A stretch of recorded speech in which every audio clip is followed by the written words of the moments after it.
E vamos orar pedindo que Deus nos abençoe, que dirija as nossas vidas, nos dando sabedoria e que o seu ensino possa estar nos abençoando. Bruna, nos dirige a Deus em oração. Pai querido, Pai amado, te agradecemos, Senhor, pela oportunidade de estarmos juntos aqui nesta manhã para aprender mais de Ti, para que assim possamos nos tornar mais íntimos da Tua presença, das Suas vontades, do Teu querer. Abra nossas mentes e nosso coração para que possamos não somente aprender aquilo que vai ser dito, mas para que possamos também praticar tudo aquilo que o Teu Espírito Santo vier a nos guiar. É isso que pedimos em nome de Jesus. Amém. Amém. A lição nossa vai falar sobre oração e generosidade. Eu queria que vocês abrissem seu microfone e dessem uma breve definição da sua compreensão de generosidade. Bom, na minha concepção, a generosidade é quando nós procuramos fazer o bem ao próximo sem querer algo em troca. Acho que isso é a verdadeira generosidade. Uhum. Isso. Alguma outra definição? A minha é muito parecida com a dela. Ajudar ao próximo com o que temos ou com o que sabemos fazer, com o nosso tempo, sem esperar nada em troca. Ainda que seja gratidão, mas até sem esperar isso também. Uhum. Alguma outra? É exatamente isso que vocês trabalharam, colocando para nós esta situação da generosidade. É fazer algo que nos custe. Essa palavra precisa sempre estar na nossa mente, que generosidade tem que custar algo para a gente não está dando o que sobra. Eu vou jogar isso fora, então vou dar para alguém, né? Nada é lixo, tudo é alguma coisa que vai fazer bem para uma pessoa. Não é isso. É algo que você gostaria de receber e você está dando no mesmo cuidado, no mesmo valor a uma outra pessoa. Por quê? Nós, como cristãos, não estamos fazendo a generosidade ou atendendo a pessoa na beneficência por causa de algum mérito. Nós não estaremos ganhando o céu. Nós já temos o céu. Então, é muito importante que a gente sempre tenha em mente que, quando nós estamos agindo dessa forma, nós estamos dizendo para as pessoas, com a nossa atitude, que o amor de Cristo está sendo manifestado. E aí você tem que fazer essa pergunta. O amor de Cristo é manifestado através das minhas ações? Quando você começa a fazer essa pergunta, isso começa a te incomodar. Não é fazer de qualquer jeito, não é fazer de qualquer maneira. É fazer de uma maneira que realmente o nome do Senhor vai ser exaltado e vai ser glorificado. O texto que nós estamos abordando hoje vai falar sobre a Igreja de Jerusalém. A Igreja de Jerusalém, ela teve uma visão errada por causa da visão teológica e escatológica. Eles acreditavam que Cristo iria voltar naqueles dias. Aí você para e pensa um pouquinho. Se Cristo vai voltar daqui a 3, 4 semanas, faz sentido eu trabalhar? Faz sentido eu comprar uma casa? Eu sou peregrino aqui. Então, se ele vai voltar daqui a pouco, eu vou investir o máximo que eu tenho no reino de Deus. E foi isso que eles fizeram. Eles venderam as suas propriedades, trouxeram o recurso para o templo e entregaram aos apóstolos. E, ao entregar aos apóstolos, todos passaram a viver dependentes do templo. A alimentação, a dormida, a guarida, tudo era responsabilidade do templo, porque eles trouxeram todo o recurso da sua vida para o templo. Só que, através dessa visão, o que aconteceu? Cristo não voltou como não voltou até agora. E aí, o dinheiro acaba. Então, a gente tem que entender que essa visão errônea gerou um problema. Mas o outro problema que gerou foi o problema político. O problema político, havia grandes insurgências no tempo de Roma, no domínio de Roma. E aí o que aconteceu? Nesse tempo de domínio de Roma, havia várias guerras surgindo o tempo todo de pessoas insatisfeitas, e com isto, então, o recurso, tudo que existia, era disponibilizado para as batalhas. E então as pessoas que já não tinham como ganhar os seus recursos tinham de pagar altos impostos, e então ficaram nessa dificuldade.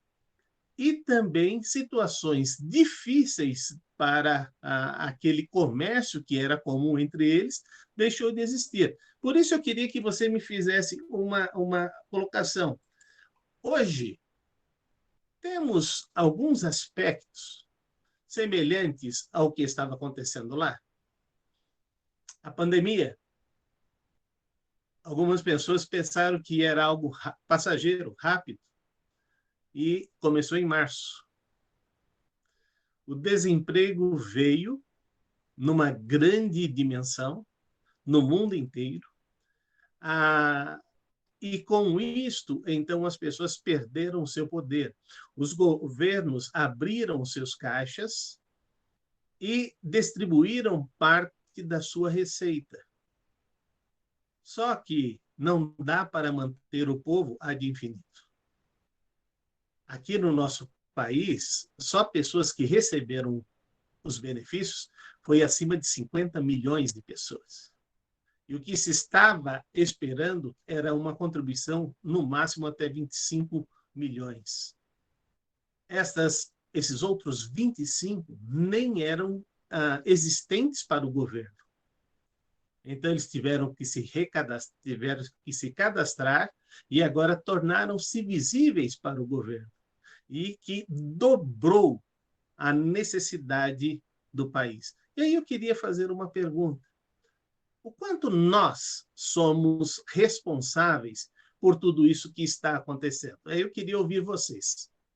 Quanto você se sente responsável por agir de uma maneira que você consiga atender parte dessa necessidade, ou atender a necessidade de alguma pessoa? Pode falar.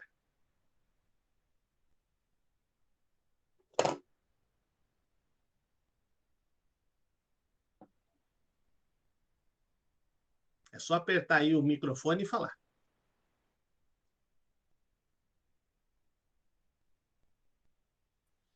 Eu creio que nós somos muito responsáveis. A gente tem essa coisa na cabeça de culpar o governo, as autoridades, né? Mas precisamos pensar que a nossa responsabilidade é maior nesse sentido, porque o governo está lá no seu escalão, fazendo aquilo que é possível, mas nós estamos aqui entre as pessoas, convivendo com elas, convivendo com pessoas próximas que são acometidas, por exemplo, da pandemia ou do desemprego, né? Então, nós temos, com a nossa fé, que proclamamos que ela é existente, praticar aquilo que nós consideramos ser fé. Então, eu creio que a responsabilidade de cada um de nós é bem grande. Alguém mais?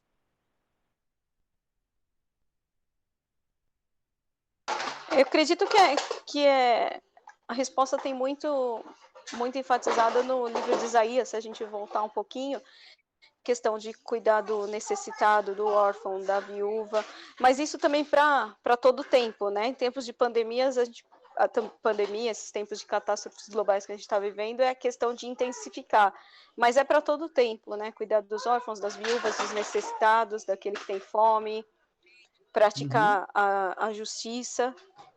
Isso, e aí em Tiago fala que isso que é a religião, né? É a verdadeira religião.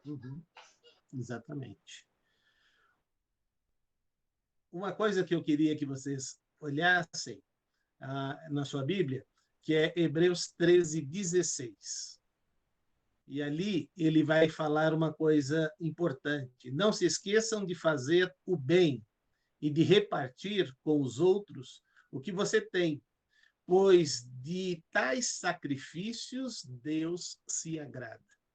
Quando a gente está fazendo qualquer uma dessas ações, a gente está agradando a Deus. Você já parou para imaginar você, através da sua ação, fazer Deus feliz?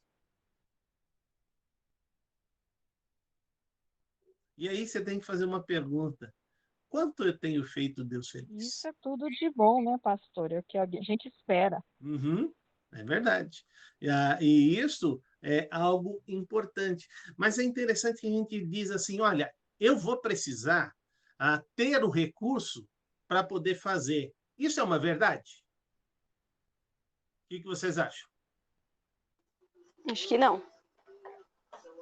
Fiel no pouco, fiel no muito. Exatamente. E é isso que aconteceu com a igreja de Jerusalém. Eles esperavam vir socorro de vários lugares, menos da Macedônia. Porque a Macedônia era pobre. Os crentes de lá eram pobres. Mas quando a gente vai em 2 Coríntios 8, no verso 2, ele diz, no meio de severa tribulação, a grande alegria extrema, a grande alegria e a extrema pobreza deles transbordaram em rica generosidade. Olha, eu não consigo imaginar esta alegria sem estar tendo algum tipo de benefício.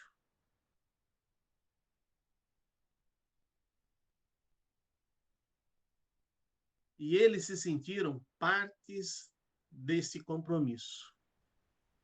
E não só fizeram isso, como eles vão agora fazer algo que a gente não espera. Pois eu dou testemunho, está no versículo 3 do capítulo 8, eu dou testemunho de que eles deram tudo quanto podiam, e além do que podiam, por sua iniciativa própria. Então, a generosidade, como vocês definiram, parte de uma questão eu vou dar algo que custe. Me traz à memória a oferta que Davi foi dar ao Senhor. Araúna chegou para ele, pega do meu gado e oferece a tua oferta ao Senhor.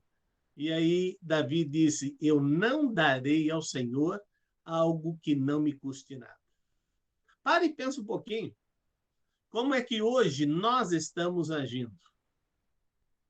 Quanto nos custa sermos generosos para com Deus? Porque a gente pensa que na generosidade está a minha ação com uma outra pessoa. Não, antes de ser uma ação com outra pessoa, é a minha ação para com Deus. E aí você tem que ter isto na sua mente e no seu coração. Nos crentes da Macedônia ainda vai dizer algo que é importante. Eles se deram primeiramente ao Senhor e a nós depois pela vontade de Deus. Então, é muito importante que você tenha isso em mente para que Deus possa se alegrar através da sua situação. Joyce, você está com a Bíblia? Leia para mim o versículo 4. Ainda de Hebreus 13? 2 Coríntios 8, 4. 8:4. Pediram com insistência que os deixássemos participar da ajuda para o povo de Deus da Judeia, e eles insistiram nisso. Para você, é um privilégio seu ser generosa para com alguém? É um privilégio. Mas essa é uma das coisas que a gente tem que sempre estar perguntando. Porque se sempre for um privilégio, a gente vai fazer sempre. A gente não vai fazer em algumas oportunidades. Vai fazer o tempo todo. E isso que é importante você e eu termos na nossa mente para trabalharmos diante do Senhor. Veja agora, Emilce, está aí com a Bíblia? Sim, estou com a Bíblia. O verso 9. 2 Coríntios 2, né? 2 Coríntios 8, 9. 8.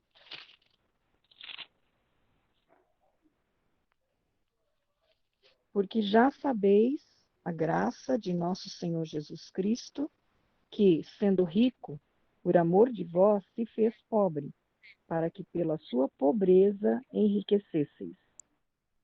Então, a palavra de Deus diz que tudo que nós formos dar, como está no Salmo 24, do Senhor é a terra e a sua plenitude, o mundo e aqueles que nele habitam. Tudo é do Senhor. Se tudo é do Senhor, então tudo que nós vamos distribuir é da parte dele. Então, nós estaremos sempre pedindo a Deus para que isso se torne uma realidade nas nossas vidas.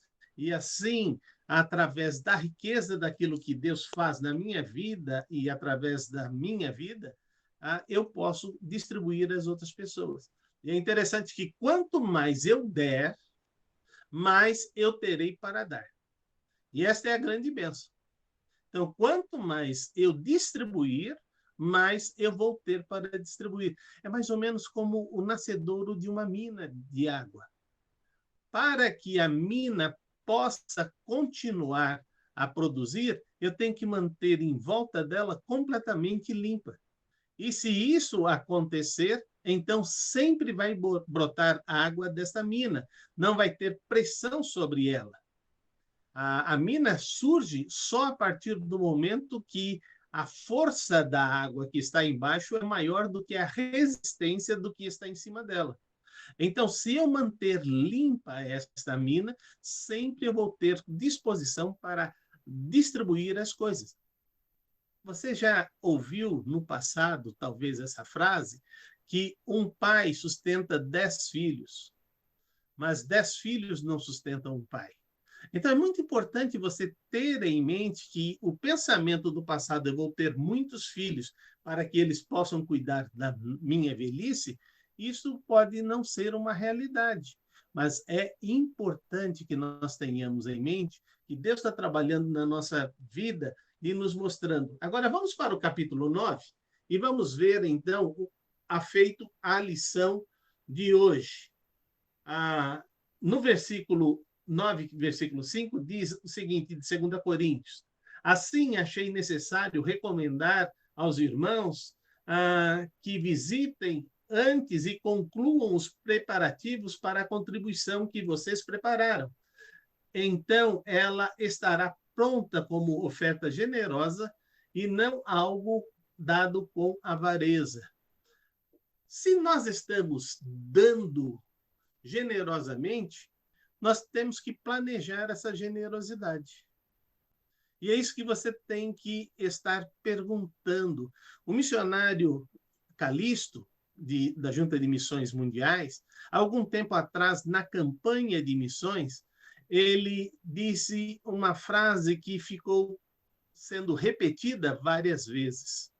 Pergunte ao Senhor quanto ele tem com você para missões mundiais. Ou pergunte para o Senhor quanto ele tem com você para a oferta que você vai dar. O dízimo está especificado, mas a oferta não. A oferta é de coração. E aí, então, você tem que sempre estar perguntando, Senhor, é meu privilégio participar. Mas eu não estou falando só participar com o seu dízimo e oferta na igreja. Esse é o seu privilégio direto, mas eu estou falando sobre a manifestação do amor de Deus às outras pessoas que te cercam.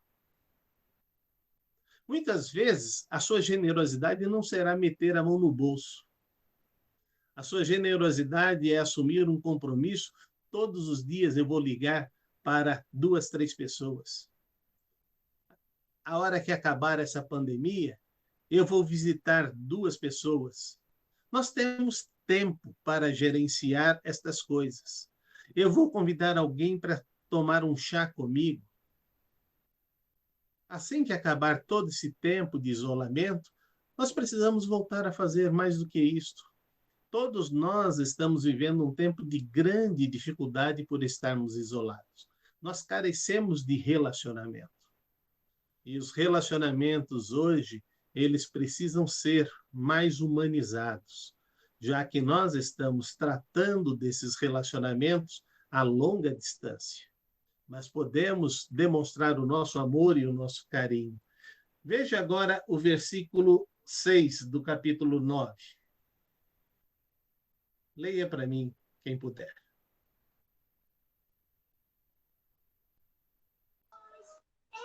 Lembrem-se. E digo isto, que o que semeia pouco, pouco também ceifará. E o que semeia em abundância ceifará. Quanto nós temos semeados? Quanto nós temos plantado? Pouco ou muito? Ah, mas você tem que fazer essa pergunta não para você. Nós nos iludimos. Temos que fazer essa pergunta para Deus. Senhor, eu sou dispenseiro. O que é o dispenseiro? Aquele que cuida da dispensa. Da dispensa de quem? Do Senhor. Quantas oportunidades o Senhor tem me dado que eu tenho negligenciado? Conheci uma pessoa que ele começou a dar a sua oferta com generosidade. E este é um cara brasileiro, não vou falar de Colgate, não, eu vou falar de um brasileiro. Sabe o que ele começou a fazer? Ele disse, daquilo que o Senhor colocar na minha empresa, eu vou sustentar pastores e seminaristas. Há mais ou menos uns 6 anos atrás, ele estava ajudando no seminário com 80 seminaristas. E estava ajudando pelo menos 35 igrejas para ter o seu pastor de tempo integral. Aí você fala assim, na Amazônia? Na Amazônia. Na Amazônia, esse homem, servo de Deus, resolveu fazer a diferença. E a empresa dele foi crescendo, crescendo, crescendo, e ele pôde ampliar a sua participação. Então, quem planta pouco vai colher, mas geralmente a gente pensa, mas eu vou plantar muito do meu dinheiro? Não, você vai plantar muito do dinheiro de Deus que está com você.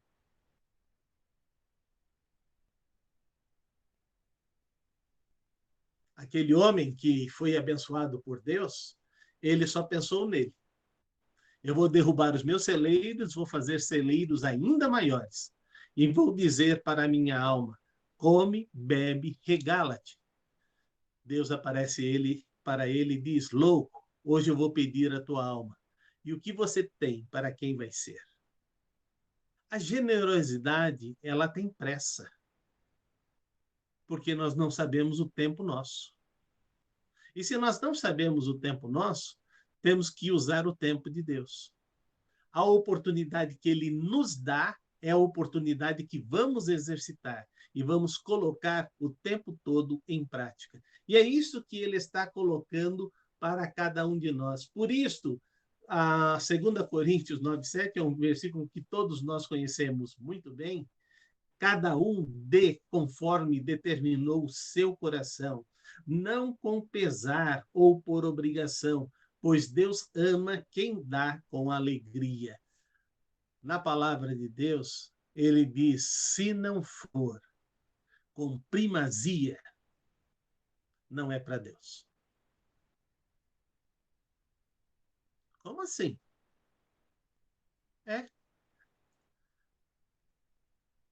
Senhor, eu vou dar o dízimo esse mês, mas o senhor sabe que eu tenho conta para pagar. Isso não é primazia.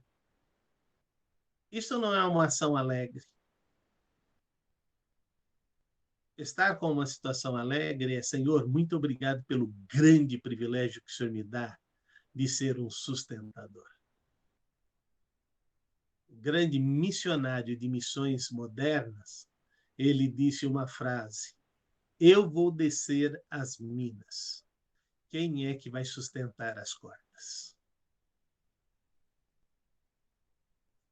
O sustentar das cordas é minha ação, é tua ação. O falar de Cristo onde eu estou é minha responsabilidade e meu privilégio. Certa vez, lá em Campinas, nós saímos para falar à nossa vizinhança. E durante os 11 anos que nós estivemos no ministério lá, nós saímos por volta de 8 vezes, passando na casa de cada um dos moradores. Sabe o que aconteceu? Durante 8 anos que nós passamos na casa de todos os moradores, uma casa não foi atingida.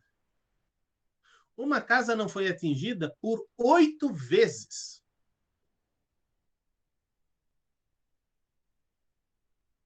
E a mulher, eu estava lá na igreja, e a mulher chegou lá, subiu as escadas e disse: eu preciso fazer uma pergunta a alguém aqui. Eu falei: pois não, pode fazer, eu sou pastor da igreja. Eu queria saber por que Deus me mandou vir aqui. Eu disse: ele te mandou porque nós temos passado na sua casa. Não, vocês nunca passaram.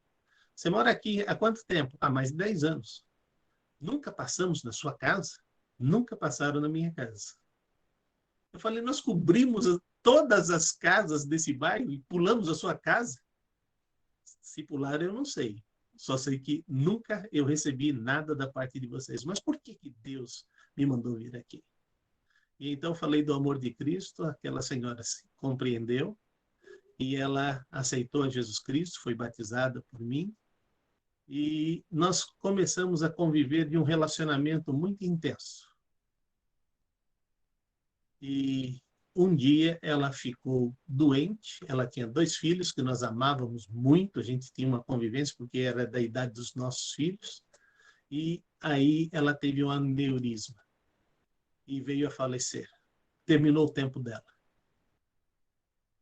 E eu ficava perguntando: Senhor, agora como que vai ser com essas 2 crianças sem a influência da mãe, que agora é salva por Jesus Cristo? Eu não tenho muita informação sobre eles, mas eu queria que vocês entendessem: o tempo dela terminou, mesmo tendo passado na rua dela, nós não atingimos por 8 vezes. E então Deus tocou no coração dela e trouxe até nós. A palavra de Deus diz que quando a igreja começa a viver este amor, que está ali em Atos, no capítulo 2, o próprio Senhor começa a acrescentar à igreja aqueles que vão sendo salvos. Mas eu não posso perder o privilégio de generosamente dar o maior presente que eu recebi. E o maior presente que eu recebi é a salvação. Então você tem que ter em mente que o Senhor está esperando que isso aconteça nas nossas vidas. Emil, você leia para mim o versículo 8 do capítulo 9. A Emil parece que saiu. Então, Bruna, está com a Bíblia aí? Não? Então é você mesmo. Não.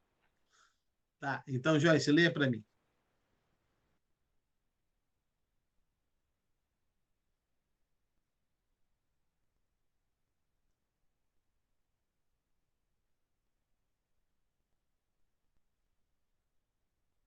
Segunda Só Coríntios por favor, 9. repete o 9, 2 Coríntios 8. 8. 9 e 8. Não, tá.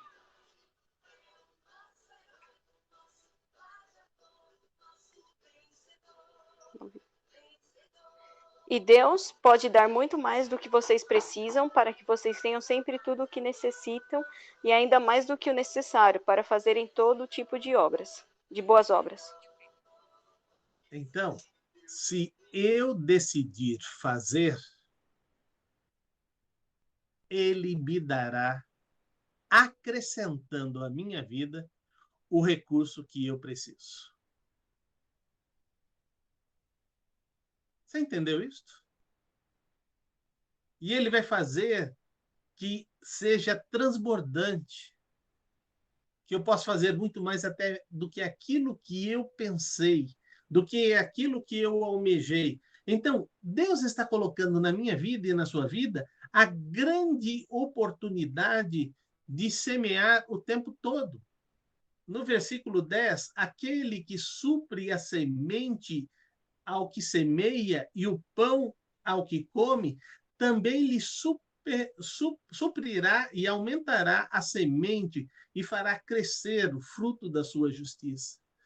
Quem vai nos capacitar dando os recursos é o próprio Deus. Então, eu só preciso querer fazer isto. Eu só preciso querer participar desta maneira. E se eu assim fizer, então eu vou ter a bênção de Deus. Eu vou poder me sentir participante do reino dele. E no versículo 11 vai dizer: vocês serão enriquecidos de todas as formas, para que possam ser generosos em qualquer ocasião, por intermédio da sua generosidade, resulte ações de graças a Deus. Quando eu tomo a decisão de participar, fazendo a obra de Deus com generosidade, pessoas vão agradecer a Deus por tudo que está acontecendo. Pessoas vão agradecer a Deus pela o grande privilégio que nós temos de poder celebrar com Ele e assim glorificar o seu nome. Então, o que eu espero é que vocês, a partir desse momento que estamos concentrando de uma forma grandemente o ensino da palavra de Deus sobre generosidade, você possa despertar na sua mente fazendo uma pergunta: Deus tem me dado a oportunidade de servi-lo? Deus tem me dado a oportunidade de falar do seu amor a uma pessoa através de atitudes? Se Deus tem me dado, eu quero fazer. Eu quero fazer. E é isso que você precisa ter em mente. 2 Coríntios 9:13. Leia para mim, Joyce.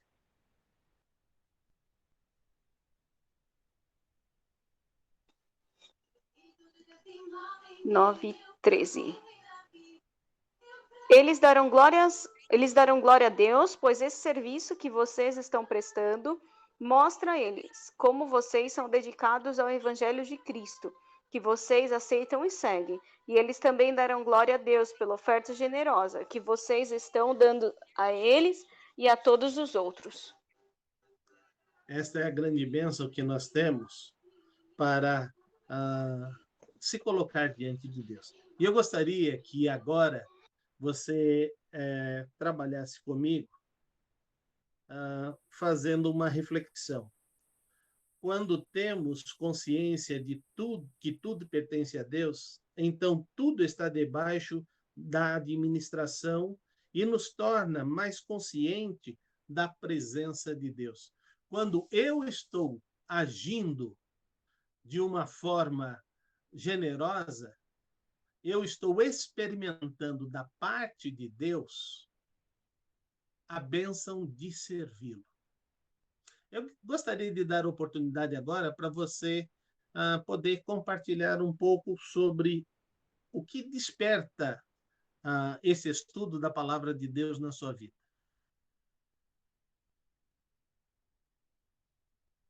Bruna, compartilha conosco um pouquinho. Oi. Bom, para mim, esse estudo, ele compartilha uma direção, né, sobre vários aspectos, como, por exemplo, hoje que a gente discute, né, a generosidade, que reflete o amor ao próximo. Então, para mim, significa muito sobre a direção, né, do que por onde, que caminho eu devo trilhar. Ali descreve como Deus pode falar, né, através de nós, com a sua palavra, e acho que sem esse estudo seria algo muito vazio, porque o humano por si só não tem capacidade de deter todo o conhecimento que a gente precisa para poder ajudar ao próximo, para poder fazer tudo que Deus sonha em nossas vidas, né? Uhum. Certinho. Joyce, fala um pouquinho. Vem reforçar a orientação da palavra de Deus, porque da questão da generosidade, do bem ao próximo, sem esperar nada em troca. E me chamou muita atenção esses últimos versículos que nós lemos, falam que darão glórias a Deus pelas ofertas ou pelas obras que vocês fizeram. Interessante que a gente, pela nossa generosidade, a gente pode ser a resposta de oração de alguém que talvez a gente nem conheça, que está lá do outro lado, mas a nossa generosidade pode ser a resposta de oração de alguém. Eu quero encerrar uma experiência que aconteceu comigo. Quando Joed e Ida eram missionários lá na África, aconteceu um episódio que foi muito interessante. Era mais ou menos perto das 4 horas da madrugada, eu fui despertado para orar. E aí comecei a orar pelo Joed, comecei a orar pela Ida, pelos filhos. E aí estava terminando o meu período de oração e Deus falou para mim, eu quero que você ore pelo filho. E aí eu disse, eu não sei o que está acontecendo, mas, Senhor, na tua infinita misericórdia, me ajude a entender e atenda à necessidade.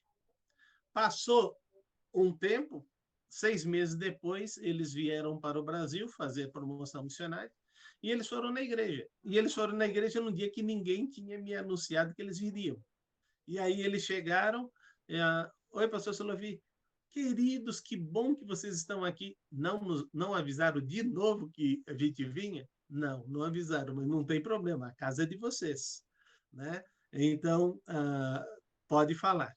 E naquele dia, estava chovendo e deu um raio lá e queimou um dos transformadores. E aí ele disse, agora estou me sentindo lá na África. Estava tudo escuro, e aí então trouxemos um lampião e ele pregou. Depois fomos sair para comer uma pizza. E no restaurante eu fiz uma pergunta. Eu tenho uma pergunta para você. Há 6 meses atrás, eu estava dormindo, Deus me acordou e disse para mim orar. E eu estava orando por vocês e ele disse, ore pelo filho. O que foi que aconteceu com seu filho há 6 meses atrás? Ele falou, que horas? 4 horas da manhã. Aí ele fez o cálculo do fuso horário. Aí ele e a Ida começaram a chorar. Foi nessa hora que nós estávamos entregando o nosso filho a Deus.